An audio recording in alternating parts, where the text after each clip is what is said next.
When I look at what Van Dijk said, I have it understood in two ways.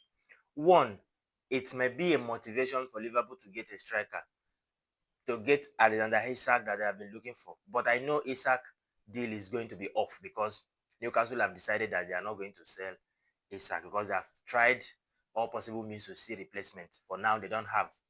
So it will be a motivation to spoil Liverpool to go into the market to get a striker. But in the other hand, you won the Premier League and your player had the golden boot. Your winger had the golden boot.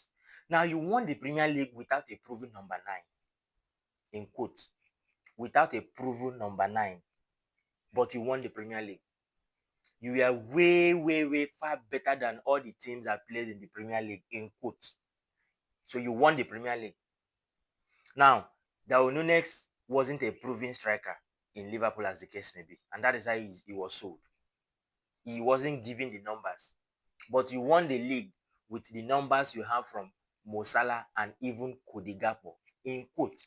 So did you lose this particular game against Crystal Palace because you don't have a proven striker? Certainly no. It is not because you don't have a striker that made you to lose this game. Certainly no. So when you look at the game, you will see the error from even Van Dijk. The defensive line was shaking, and it is the duty of Van Dijk as the captain and also the lead man in the defense line to control that defensive line. But he was making some errors. He made an unnecessary tackle that led to penalty. So you losing the game is not down to you not having a striker. That is not true. Now, you can blame your coach and a slot for doing a wrong substitution. For me, I believe the person that should have been substituted was Salah. It's supposed to be Salah, not Ugo Ekitike, because Ugo Ekitike was up and doing in the game. That is just the truth. He was up and doing in the game. So you saying this statement, are you downplaying the ability of Ugo Ekitike? Are you trying invariably playing down on the ability of Ugo Ekitike? Now, statements like this from the captain, influential person in the club, can bring disunity in the dressing room.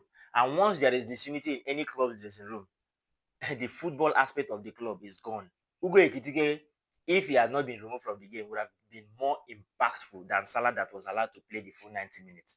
That is just the truth about it. And the slot had to be thoughtful on this to know when to remove Salah if Salah is not impactful in the game. I felt he did the wrong sub, and it was the wrong substitution he did that made Crystal Palace to that played Crystal Palace into the game again. Because Mo Salah wasn't marking, but if you see Ugo Ekitike was tracking back, was getting the ball from the midfielders, was coming back as a defender, and was doing well in the final third. So removing Ugo Ekitike made Crystal Palace to come out with full force. So it is not about you not having a striker that made you to lose. And more of this will come if the coach want to still stick with Mo Salah playing 90 minutes even when he's not impactful in the game.